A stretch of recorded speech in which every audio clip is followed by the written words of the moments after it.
Good. So today we are going to continue with our compassion practices. Last week we had a bit of a transition. We did a practice of using loving kindness affirmations, which helps our minds kind of focus in on something and also offers a space for us to open up and be receptive to calling in qualities that we feel like we need in our lives. And this week we'll continue with mindfulness in that we'll have an object of focus, but we're going to be moving more into, I would say, the sort of essence of the compassion space. And I'm really excited to offer a practice that has worked well in my life that I love teaching. This is a practice inspired by Tara Brach. It's called RAIN, which is an acronym for recognize, allow, investigate, and nurture. I'll put that in the chat. And this practice was developed as a way to kind of bring into our awareness things that might be bothering us or kind of nagging at us in daily life but that we kind of push to the side or push to the back burner, so to speak. It is our sort of typical default mode to want to get away from things that cause us stress, whether it's situations in our lives or people, or even self-critical thoughts or unskillful beliefs, like, oh, I can't believe I did that. I'm so stupid or reckless, or, oh, like, I'm just not smart enough for this, things like that. So with the RAIN practice, we're going to be working on actually bringing something that has been causing us some dissatisfaction or suffering or tension into our full awareness, as a way to really get a good look at it, as a way to do something different from what we typically do in the day-to-day, and give it some space to be, space to breathe a little bit, which can feel counterintuitive. But when we do that from an internal space of feeling pretty grounded and regulated and calm and safe, we give this thing space to be seen and recognized in a way that can actually facilitate healing.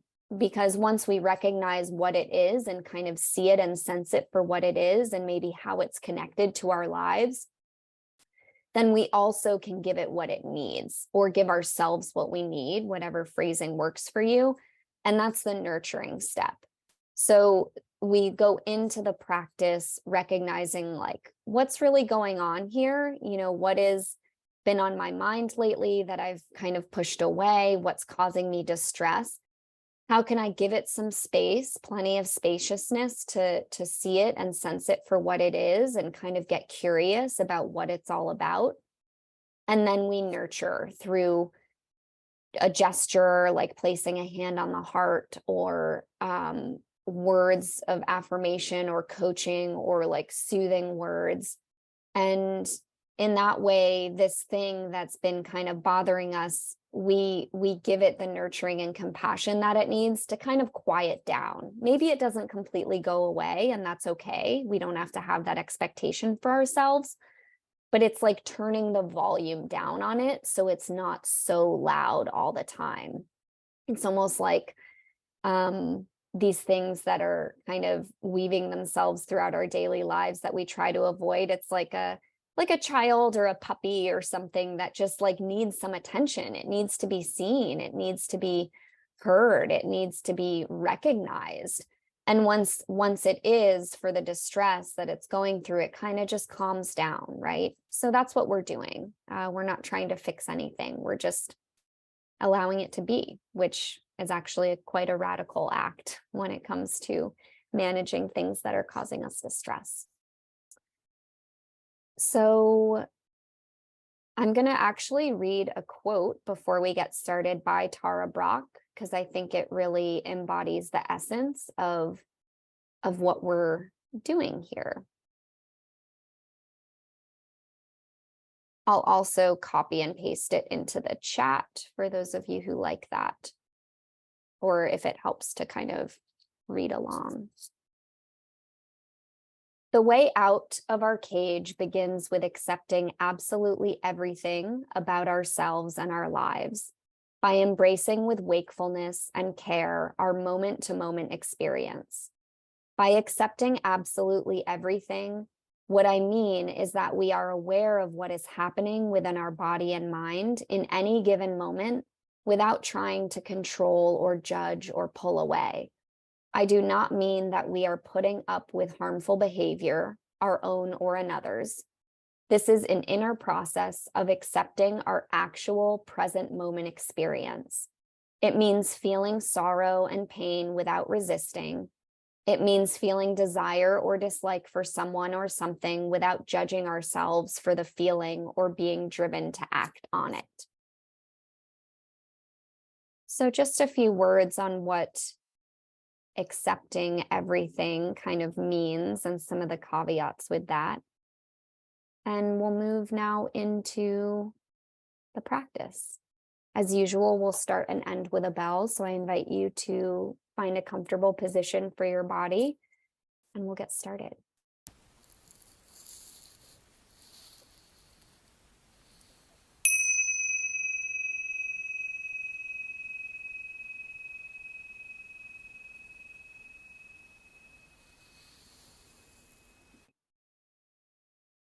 So allowing yourself to settle in to your breathing body. If it feels good for you to let the eyelids soften and close, go ahead and do that.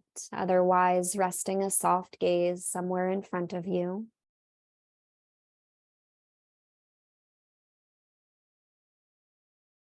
You might start to sense your physical body by sensing the contact points between yourself and the surface beneath you or behind you, the earth rising up to support you.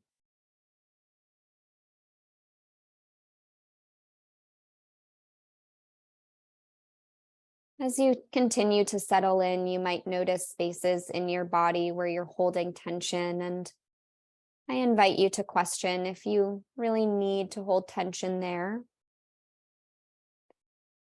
Sometimes spaces that hold tension where we can soften include the jaw, the space between the eyebrows.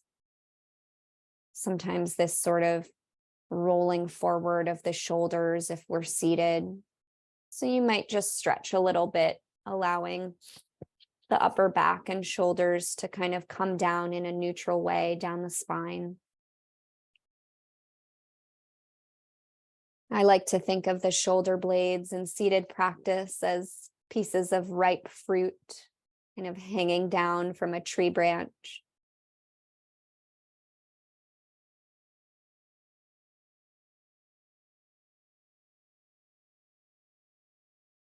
And just allowing the sweet, gentle rhythm of your breath to kind of lull you into a space of presence.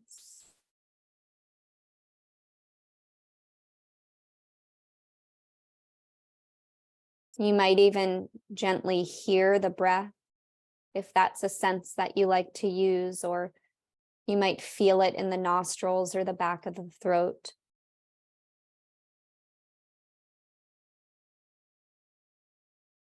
Just guiding us more deeply into the present moment, inviting rest and relaxation in the mind.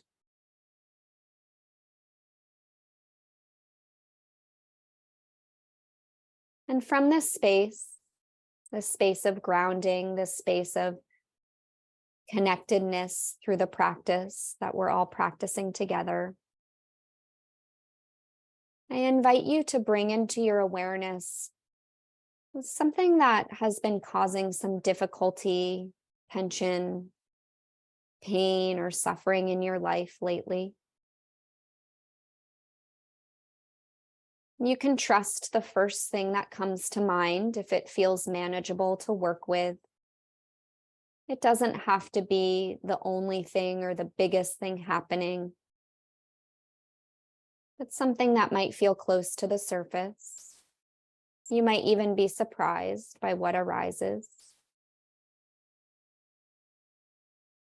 This might be something happening in your external life, like at work or in a relationship. It might be something in your body, like a pain that's been recurring or some sort of dis-ease. Or it might be subtler, like a self-critical thought or kind of doubt or worry that's been arising. So just allowing yourself to settle on one thing to work with through this practice for today.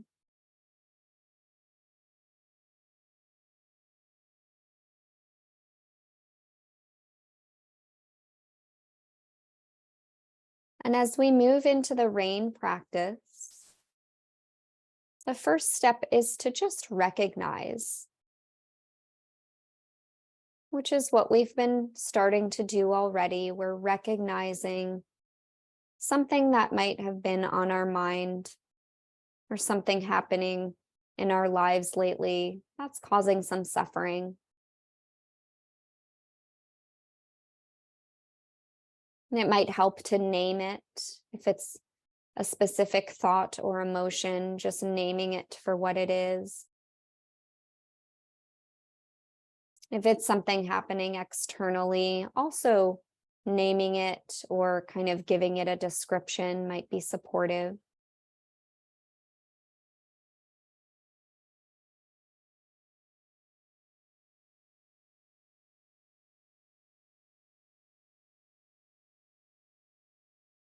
And as we continue to recognize what this thing is, we're also opening the space to the next step of the rain process, which is to allow.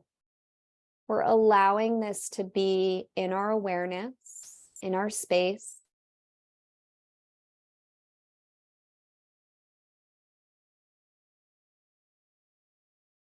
Which is not typical of what we often do. It's often trying to really push it away, or maybe especially if it's a thought or an emotion, maybe it arises kind of without our permission or without our agency or choice. So in this practice, we're making the choice, if it feels okay for you, to allow this thing to be present. Giving it plenty of space as you continue to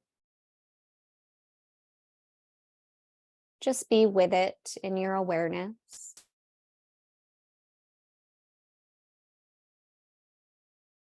This thing that is probably often grabbing at your attention unconsciously and kind of without your control. We're just giving it the attention that it needs by really seeing it and recognizing it and allowing it to be here. But it's our choice. So for these next several moments in this practice, really allowing it to be here, but by choice.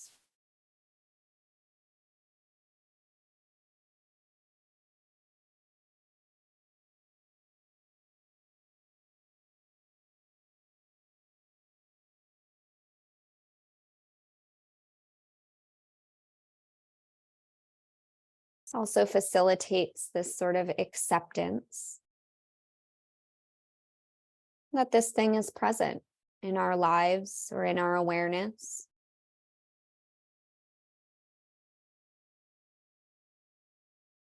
Maybe you even sense a sort of dropping down a level of resistance, like a softening in your body, even by just accepting and allowing this thing to be here.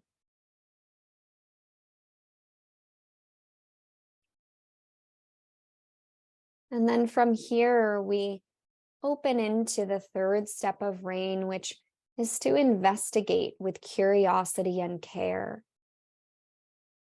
So, what is this thing about that causes us the suffering? When we experience it, does it have an effect on the body? Like, where might you feel that in the body if you're more kind of somatically oriented? Does it come up as a tightness somewhere?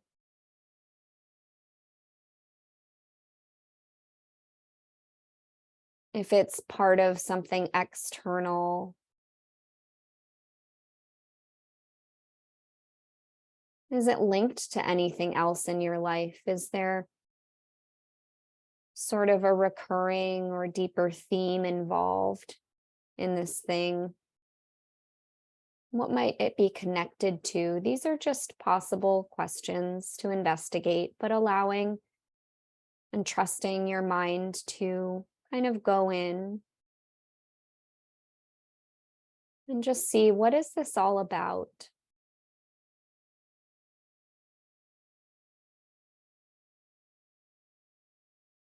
And doing so with curiosity and care. Like you're really curious, when this thing arises, this situation or this thought or this pain, whatever it is, what qualities does it have? How does it show up in my life or in my body or in my mind? Continuing to give plenty of space, feeling the spaciousness around it, kind of getting at it from all angles, almost like it's like a meteor in space, and you're just kind of going around it, floating around it, checking it out from all angles.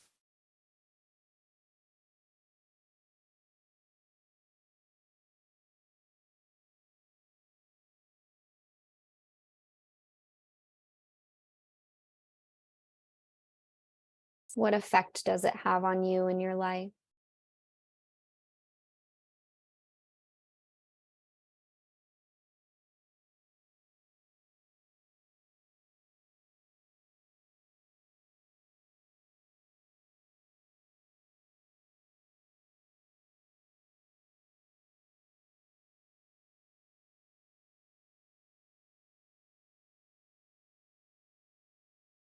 It might be as simple as this sort of recognition or sensing of like, wow, this has been really hard, or this has affected me. That might be as simple as that. And we'll allow that to open us then into the fourth and final step of rain, which is nurturing.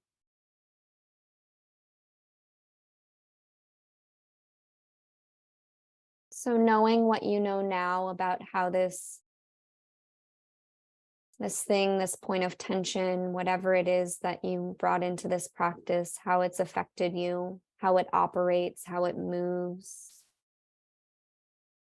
What is needed now to nurture yourself in this space?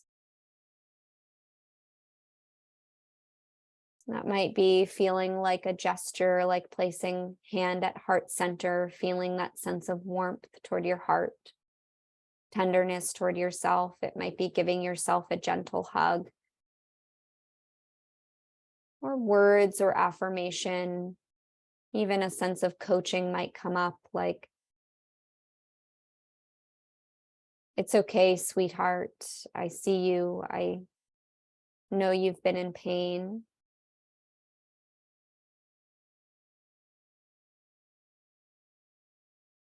Or I'm here for you. Or simply, I'm here.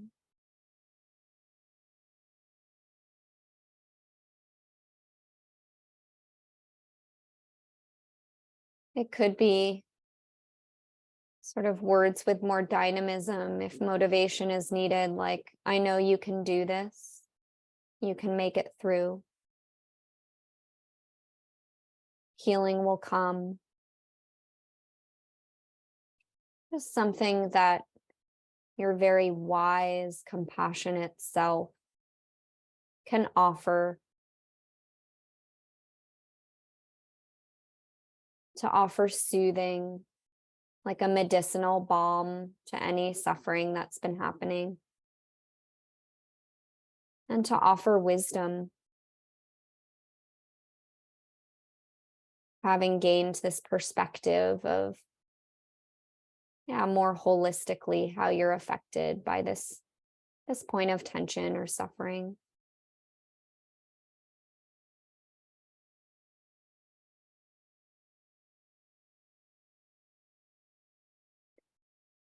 continuing to give yourself the nurturing you need. And if any part of the nurturing process feels challenging, just knowing that that's okay too. And giving yourself a little compassion, warmth, tenderness. If it does feel challenging, just recognizing the challenge itself. We'll take about 1 more minute here on your own to continue nurturing.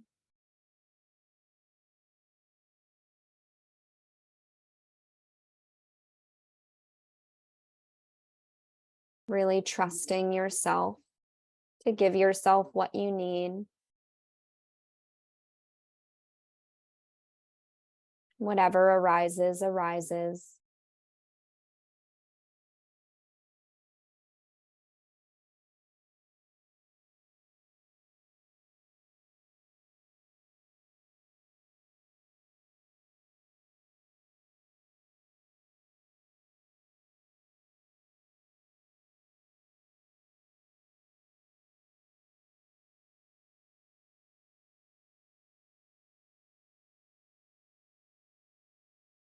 And then as we start to move towards closing the practice, continuing in the nurturing if that feels good for you. And otherwise, just allowing yourself to soften your focus and kind of rest again in your breathing body. Tara Brach calls this after the rain. So those moments of stillness, of rest that come after the whole process. And just being with any shifts that you feel, being with any sort of calm or soothing that comes after the practice, perhaps kind of basking in the sunlight that comes after the rain.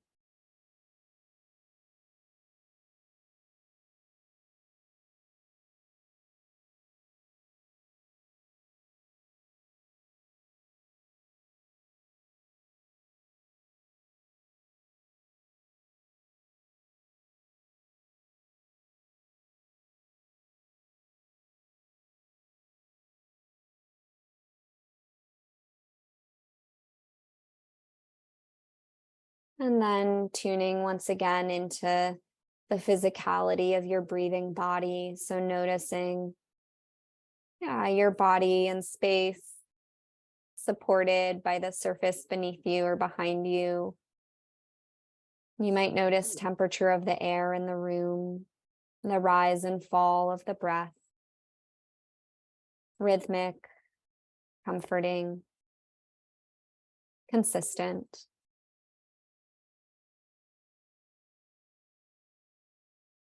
If it feels good, sealing your practice with a gesture like placing hand at heart center or palms in front of you. Sometimes it feels good to kind of dip the head down toward the heart. And then when you hear the bell, coming back to our shared space.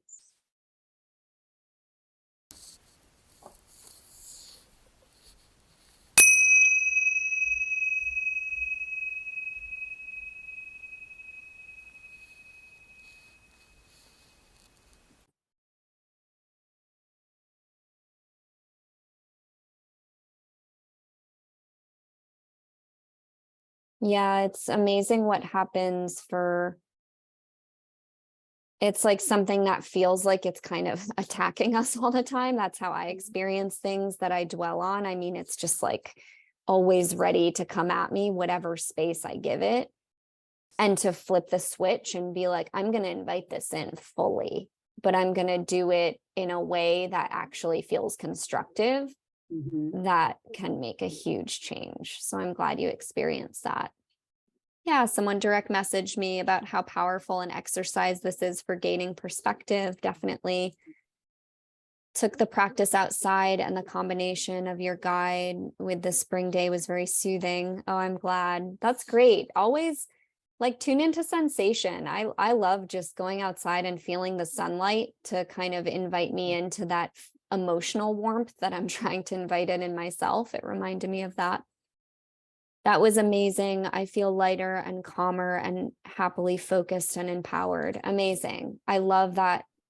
Yeah, I love that you felt all of that. And I think that word empowered also brings back in what I've talked about before, I think, in this series, which is compassion as, it's something that we associate with being loving and kind and all of this, but it's also quite fierce. It's wise, it's discerning. It's like, hey, I'm going to use wisdom to really gain perspective and like kind of sense and see what's what, and absolutely empower myself to relate to the thing differently. My friend Kirit and I talk about this, or we used to talk about it a lot, which is it's not always like the thing that's the problem, it's how we relate to the thing. Mhm.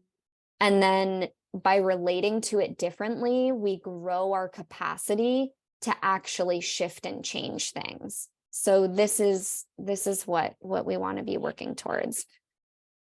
But yeah, absolutely wisdom to help oneself.